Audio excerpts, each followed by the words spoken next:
I never wrote this while I was still on duty because it didn't fit into any form. Now that I'm retired, I don't have to justify it anymore.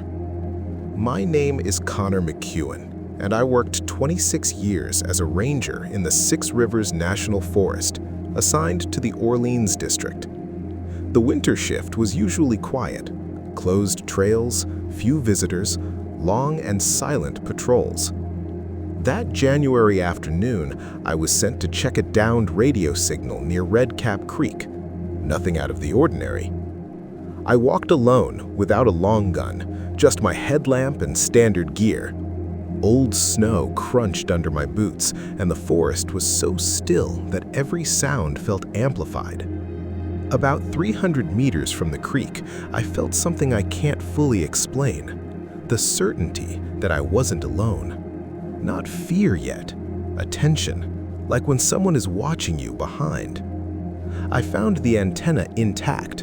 While I was writing notes, I heard a dull, heavy impact. Not metallic, not a small animal. It sounded like green wood snapping under force. I shut off my headlamp instinctively.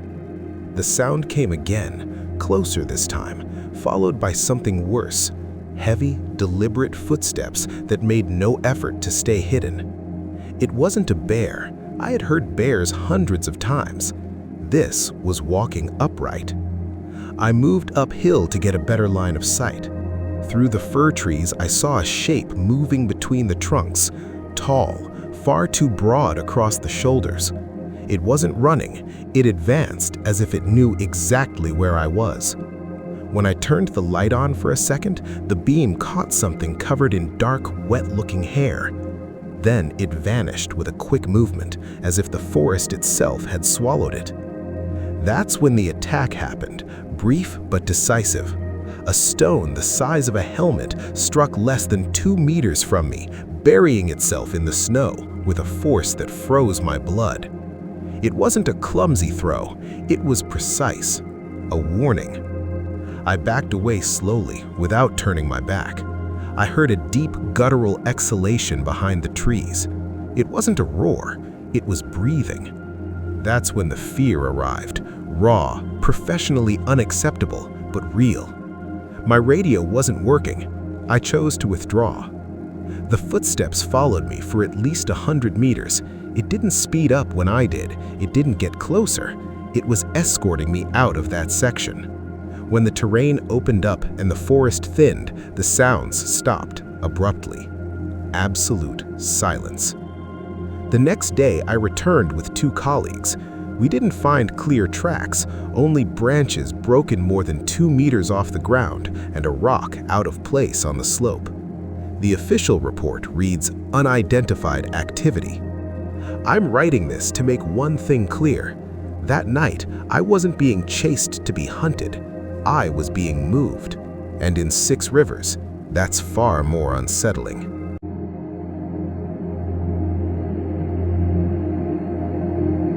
My name is Elliot Varner. For years, I worked as a temporary forestry technician assigned to damage assessment tasks in the northern sector of the Six Rivers National Forest near Gasket.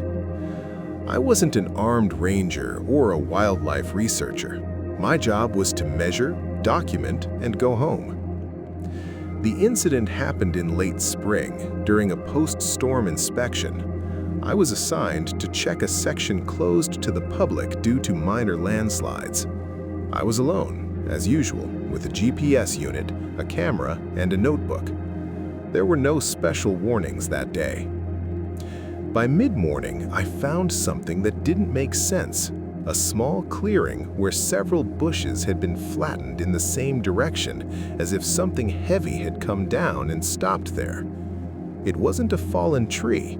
There were no trunks, just vegetation pressed into the wet ground. While I was taking photos, I heard a slow snap behind me. Not branches falling, but something carefully shifting its weight. I turned, expecting to see a deer.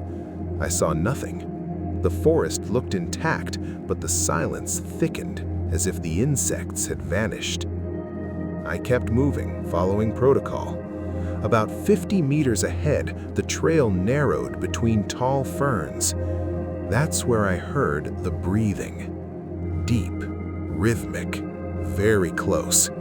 It wasn't coming from above or below, but from my same height. I quickened my pace. The sound stayed with me. The impact came suddenly. Something struck my backpack from behind with enough force to drop me to my knees. It wasn't a swipe, it was a controlled shove. I rolled to one side and caught a glimpse of a leg covered in dark hair retreating into the ferns.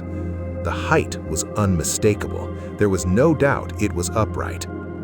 I got up however I could and ran. I didn't shout, I didn't think, I just ran. I heard heavy footsteps behind me, not frantic, not clumsy. Each time I stumbled, the footsteps stopped, as if waiting for me to move again. Around a bend in the terrain, something hit the ground in front of me. Dirt and leaves burst into the air. I stopped short. Ahead of me, less than 30 meters away, I saw the full torso of the creature between the trees. It wasn't hiding, it wasn't charging, it was simply there. It had long arms, a broad chest, its head held low. It didn't bare its teeth or make any sound, it only leaned forward slightly, a clear signal of intent. I understood the message without needing translation. I backed away slowly, not running this time. When I reached a more open area, the forest sounds returned to normal. The footsteps disappeared. The report I submitted was edited. The physical contact was removed. Shove was changed to accidental fall. No one asked me to sign it. No one returned it to me. I never worked alone in 6 Rivers after that.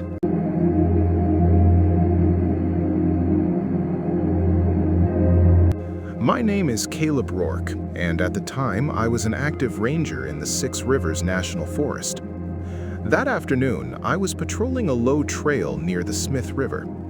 It was a simple stretch, well-defined, with open vegetation in some areas and denser forest in others. I had worked there many times before. The river was running steadily, loud enough to mask distant sounds. I walked alert but relaxed. It wasn't until several minutes had passed that I noticed the first change. The sound of my own footsteps felt isolated, as if it wasn't being answered by the surrounding forest. The area wasn't completely silent, but the sounds were uneven, discontinuous. I stopped. From inside the forest to my right, I heard heavy movement, slow and deliberate. It wasn't a sharp snap, but a sequence. Weight settling, pause, wait again. Something large was moving without urgency. I assumed it was a bear traveling parallel to the trail. I kept walking. The movement did too. Each time I slowed, the sound adjusted. It didn't rush closer, but it didn't fall behind either. Through the trunks, I began to make out a dark shape, appearing and disappearing between the trees, always at roughly the same distance. When the terrain opened slightly, I saw it more clearly. It was an upright figure moving forward with long, controlled steps. It didn't walk like a 4-legged animal that occasionally stands, but with a steady, consistent bipedal gait. Its height was obvious even from a distance. The arms hung long at its sides, swinging slightly with each step. The body was covered in dark, uneven hair, with patches matted by moisture and dried mud. It stopped when I stopped. We watched each other for several seconds. It made no sound. Its head was angled slightly forward, as if assessing. There were no bared teeth, no aggressive gestures. It was simply there, occupying space. I decided to back away slowly without turning my back. In response, it took 2 steps forward and emerged fully from the forest, unobstructed. I could see it clearly from head to toe. Thick legs, stable posture, broad shoulders. There was no doubt its movement was natural to it. I tried to shift toward a more open section of the trail. As soon as I changed direction, The figure adjusted its path and moved diagonally, closing off that angle. It didn't rush, it simply arrived first. The contact came after that. As I attempted to step back again, I felt a hard impact against my side that knocked me off the trail and sent me to the ground. It wasn't chaotic or wild, it was precise, just enough to put me down. While I was on the ground, a stone landed in front of me, not thrown with excessive force, but placed clearly as a boundary. I got up slowly. The figure stood upright a few meters away, breathing deep and steady. It didn't advance further. It didn't need to. The limit had already been set. I retreated step by step. It followed for a short distance, always keeping the same separation until the trail opened and the sound of the river took over again. Then it stopped. It remained there, motionless, watching, until the vegetation absorbed it completely. It wasn't a chaotic or confusing encounter. It unfolded gradually, with control and intent. Since then, I've understood that in that forest, warnings aren't always loud, and when something large chooses to approach without hurry, the decision was made long before it became visible.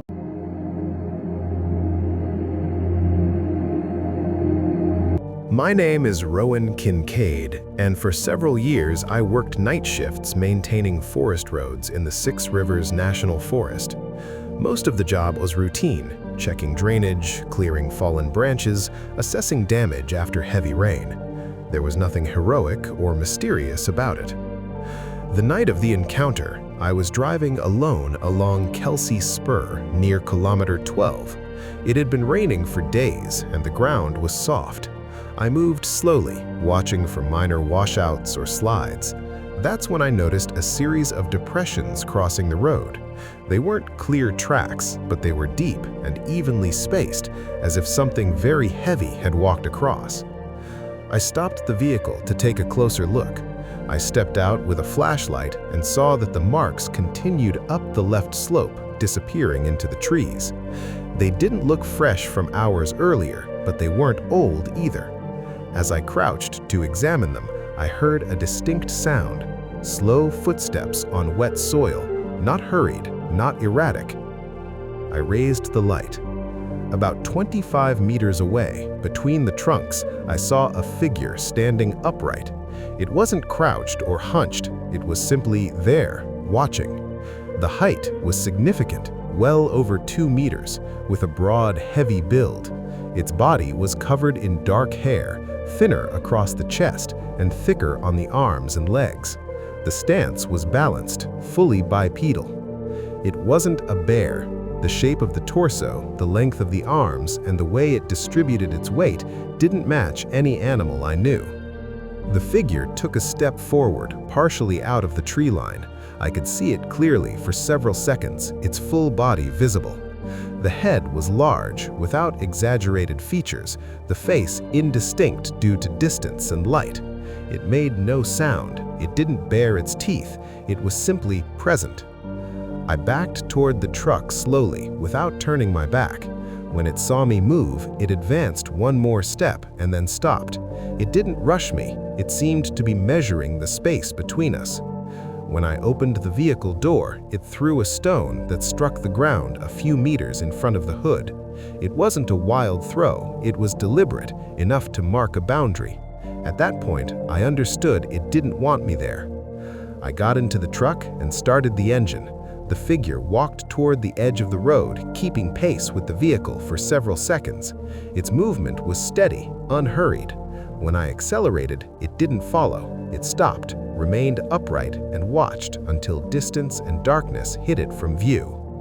I drove the rest of the route without stopping. It didn't feel like I had escaped an attack, but like I had been warned. Since then, whenever someone asks me about that stretch of forest, I always say the same thing. There are places where it's better not to stay any longer than necessary.